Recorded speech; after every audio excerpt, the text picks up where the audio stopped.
Hi everyone and welcome back to my channel. As the winds of intrigue swirl once again over Port Charles, General Hospital sets the stage for a tense Thursday filled with unexpected twists and complex character dynamics. Within this elaborate tapestry, Willow's world is shaken, Drew's manipulations intensify, and new emotional alliances form beside old wounds. Let's delve deep into the unfolding drama poised to captivate fans, exploring the unfolding events, their potential repercussions, and what they reveal about the tangled relationships driving this beloved series. Willow's unexpected shock and the glimmer of hope. Amidst the turmoil that has engulfed her life recently, Willow encounters a sudden shock that could pivot the trajectory of her predicament dramatically. While the specifics remain cloaked in suspense, possibilities abound. One likely scenario is the unexpected intervention of the courthouse, where a judge might grant Willow bail, momentarily lifting the crushing weight of confinement from her shoulders. Should this occur, the emotional landscape for Willow would shift profoundly from despair to cautious optimism. Alternatively, this stunning moment could arise from a surprising new development involving Michael's alibi, which has been under Chase's meticulous scrutiny.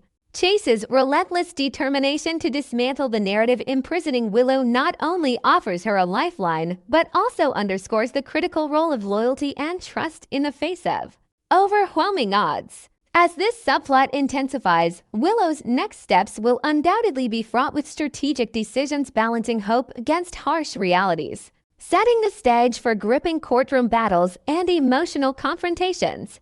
Drew's ruthless pursuit, pressuring Alexis and manipulating loyalties. While Willow navigates her crisis, Drew's relentless campaign of intimidation and control escalates sharply. His latest acts reveal a calculating villain unburdened by empathy, so much so that he callously dismisses Ned's real heart attack as a mere ruse, walking away without concern. This chilling disregard for human life underscores just how far Drew is willing to go to secure his objectives. Central to his machinations is his newfound alliance with Alexis, a formidable legal mind known for her fierce advocacy. Drew, with his considerable resources and influence, has secured Alexis's services to fortify his position, fully aware that her dedication could sway critical legal outcomes. However, Drew's demands come with strings attached. He insists that Alexis target Michael aggressively. Despite knowing the intense pressure exerted by Christina and Sunny to avoid such confrontations, to coerce compliance, Drew wields his favorite emotional cudgel, invoking Scout's fragile situation. This tactic embodies his signature cruelty, weaponizing personal vulnerabilities to bend others to his will. Alexis, caught between professional ethics, loyalty to her friends, and Drew's pressure, faces an agonizing dilemma. Her next moves will be shrouded in conflicted motivations, highlighting how power struggles within the legal realm mirror the broader emotional battles among Port Charles residents. Brooklyn's emotional crossroads and Chase's steadfast support. Shifting focus to the personal sphere, Brooklyn emerges as a figure grappling with profound emotional strain. The previous day brought distressing news that her father suffered a heart attack, plunging her into vulnerability. Fortunately, Chase, ever the dependable partner, sets aside his crusade to free Willow, providing Brooklyn with the support and comfort she desperately needs. This interplay between personal hardships and greater plots enriches the character's dimensions, illustrating how love and duty often collide in unpredictable ways. Adding to the turmoil, Brooklyn may soon confront the devastating revelation that Drew has pilfered the Quartermain family's cherished relics, mementos packed away by Tracy and entrusted to Lulu's care.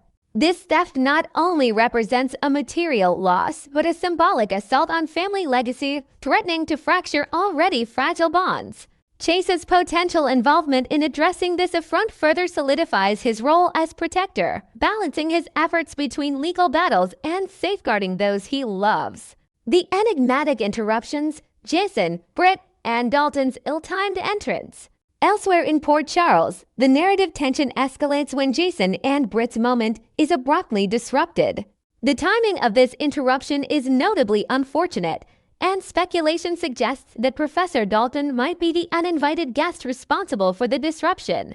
Dalton's reputation for poor timing hints at either comedic or critical consequences stemming from his interference. Whether his arrival halts a significant conversation or a developing romance, it injects a fresh dose of unpredictability into the storyline.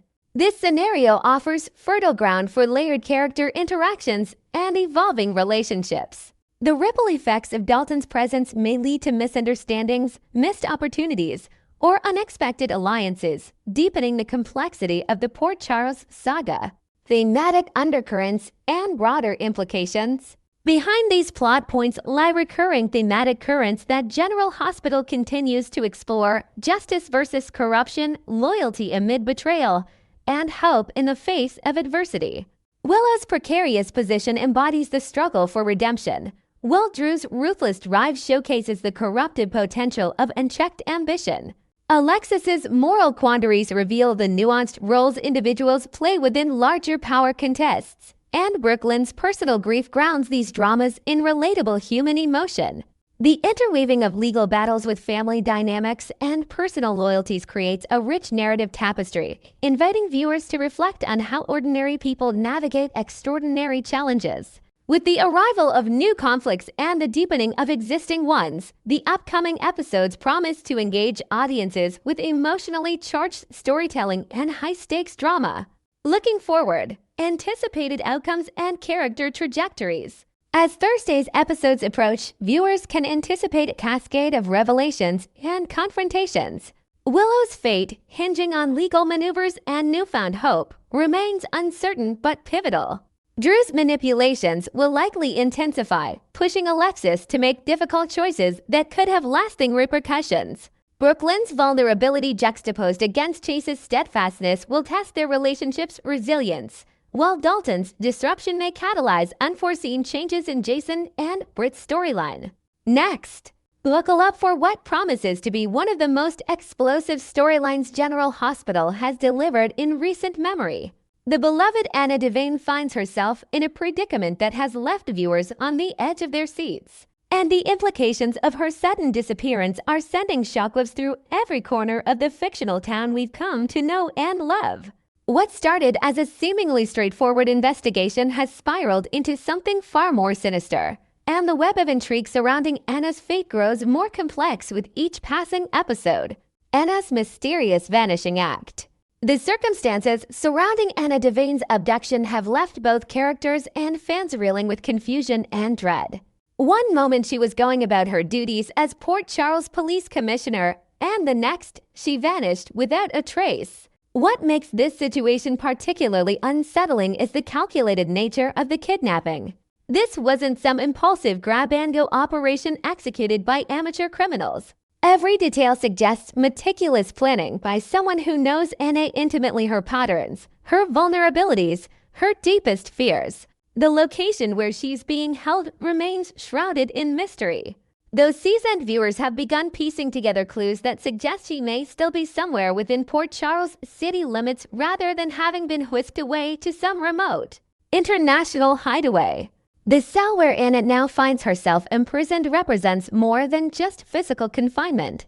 It's a psychological prison designed to break her spirit and prepare her for whatever twisted fate awaits. The stark walls, the oppressive silence broken only by that haunting voice through the speaker system, and the complete isolation from everyone she holds dear combine to create an atmosphere of absolute helplessness. For a woman who has spent her entire life as a master spy, always in control and 3 steps ahead of her enemies, this forced powerlessness may prove to be the cruelest torture of all.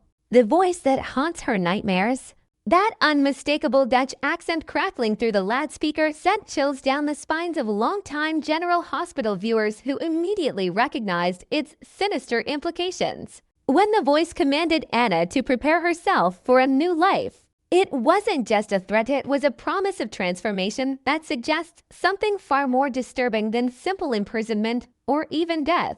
The accent belongs to none other than Caesar Faison, Anna's longtime adversary and one of the most diabolical villains in Port Charles history. Or does it? The question haunting everyone's minds is whether this is truly Faison speaking from beyond the grave, or if someone else has adopted his distinctive vocal patterns to maximize the psychological torment inflicted upon Anna. Anna's blood-curdling scream in response to that voice revealed everything viewers needed to know about the depth of her terror. This isn't just fear of physical harm, this is the primal dread that comes from facing someone who has tormented you across decades. Someone who has proven time and again that death itself cannot stop their obsessive pursuit. If Caesar Faison has somehow returned from the dead, it would explain the methodical precision of Anna's capture and the elaborate setup designed to strip her of her identity and autonomy. However, the possibility remains that this isn't Faison at all, but rather an imposter banking on Anna's visceral reaction to her old enemy's voice. Several candidates emerge when considering who might have both the motivation and resources to execute such an elaborate deception. Peter August, Faison's son and another figure from Anna's dark past, represents the most obvious suspect. Though presumed dead, Peter's survival and return would be perfectly in keeping with soap opera tradition. And his desire for revenge against the woman who contributed to his downfall remains a powerful motivator. But the suspect list doesn't end there. Jen Sidwell, a newer player in Port Charles's criminal underworld, has demonstrated both the cunning and the connections necessary to pull off something of this magnitude. His involvement in various illegal enterprises has already established him as a formidable antagonist, and targeting Anna could serve multiple strategic purposes in his larger schemes. Even more intriguingly, some fans have begun whispering about the possibility of Nathan West's involvement, though how a supposedly dead man could orchestrate such an operation leads directly into one of the most controversial theories currently circulating among the show's devoted fanbase. The clone conspiracy deepens. The theory that has set the General Hospital community ablaze centers on an idea both thrilling and terrifying in its implications. What if Nathan West and Britt Westfern aren't truly who they appear to be? What if the versions of these characters we're seeing aren't the original people at all, but rather clones created through some nefarious scientific process? For viewers who have invested years in these characters' journeys, this revelation would fundamentally reshape everything they thought they knew. The clone theory gains particular traction when considered through the lens of Caesar Faison's documented obsessions and capabilities. Throughout his time on General Hospital, Faison demonstrated a pathological need to control and manipulate those around him, particularly his children. He never accepted them as they were, always pushing them to become darker, more ruthless versions of themselves, many Faisons who would carry on his legacy of chaos and destruction.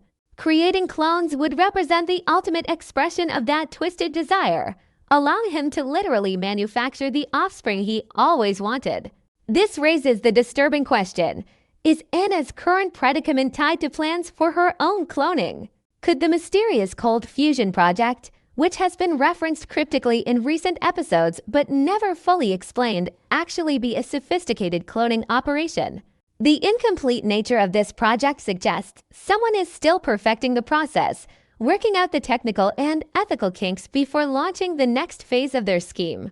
If Anna is indeed being prepared for cloning, it would explain the emphasis on her beginning a new life, because her old life, her old self, would effectively cease to exist once her clone takes her place in Port Charles.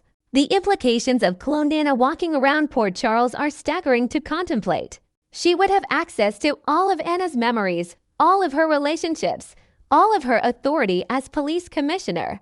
But her loyalties would lie elsewhere with whoever created her and programmed her to serve their interests. The real Anna would be trapped, helpless to prevent her doppelganger from destroying everything she's built, manipulating everyone she loves, and potentially wreaking havoc on the entire city while wearing her face. For fans who cherish Nathan and Maxie's epic love story, the clone theory presents a heartbreaking dilemma. They've waited so long to see these two reunited. But if the Nathan who has returned isn't really Nathan, if he's just a genetic copy without the soul and experiences that made Nathan who he was, then their reunion would be built on a devastating lie. The same applies to Britt and Jason's complicated relationship. Can love survive when one person is essentially a manufactured replacement for someone who once existed but is now gone forever?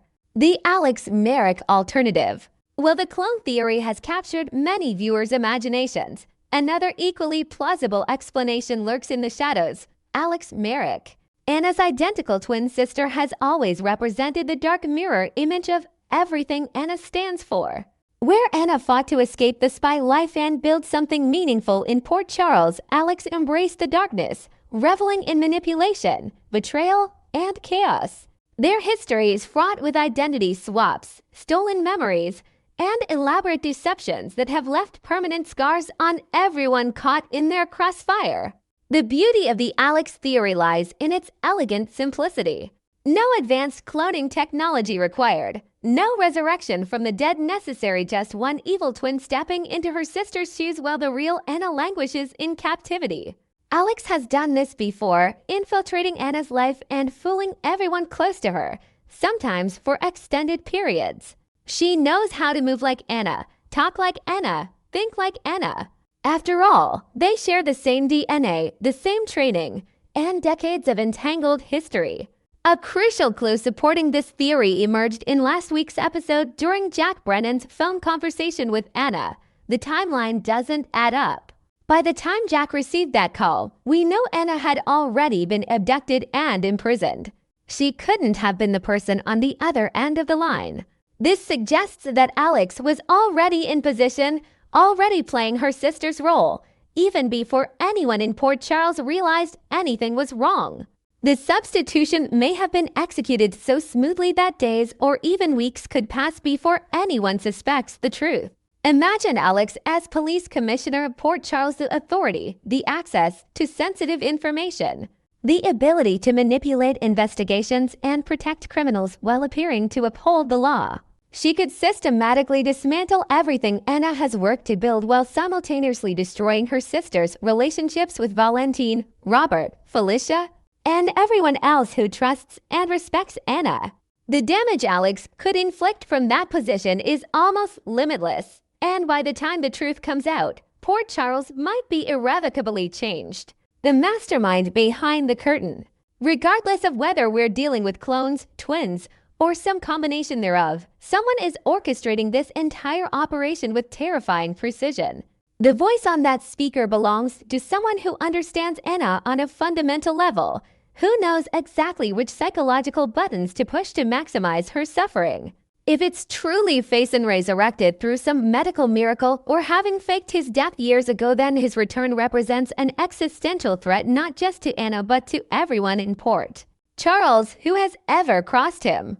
However, if Faison is genuinely dead, then we're looking at a protege or successor who studied his methods and adopted his mannerisms specifically to terrorize Anna. This person would need extensive resources, scientific expertise, and a network of loyal operatives willing to execute increasingly complex and morally questionable operations. Whether it's Peter, Sidwell, or some yet-to-be-revealed mastermind, their endgame clearly involves more than simple revenge. They're working toward reshaping Port Charles itself according to their twisted vision. The Cold Fusion Project, whatever it ultimately proves to be, sits at the center of this conspiracy. Its incomplete status suggests we're witnessing the early stages of something much larger and more dangerous. If it's indeed a cloning operation, how many other people in Port Charles might already be replacements? How deep does this conspiracy go? These questions will haunt viewers as the storyline unfolds. What comes next for Port Charles? The kidnapping of Anna Devane marks a turning point for General Hospital, launching what promises to be a sprawling, multi-layered storyline that will impact virtually every character in Port Charles. As the investigation into her disappearance intensifies, old alliances will be tested and new ones forged. Robert Scorpio will undoubtedly lead the charge to find his longtime friend and former wife, while Valentine will tap into his darkest resources and most dangerous contacts to track her down. The question is whether they'll be looking for the right Anna or if they'll be fooled by whoever has taken her place. For now, the real Anna remains trapped, isolated, and facing an uncertain future that may involve losing her very identity. Her strength, intelligence, and survival instincts will be tested like never before as she fights to escape her captors and reclaim her life. But in a world where clones exist and twin sisters can steal your face, The question isn't just whether Anna will survive, it's whether the Anna who eventually returns to Port Charles will truly be the woman we've known and loved for all these years. Stay tuned, because this story is just beginning, and the revelations ahead promise to shake Port Charles to its very foundation. Thanks for watching, guys. See you soon. Bye.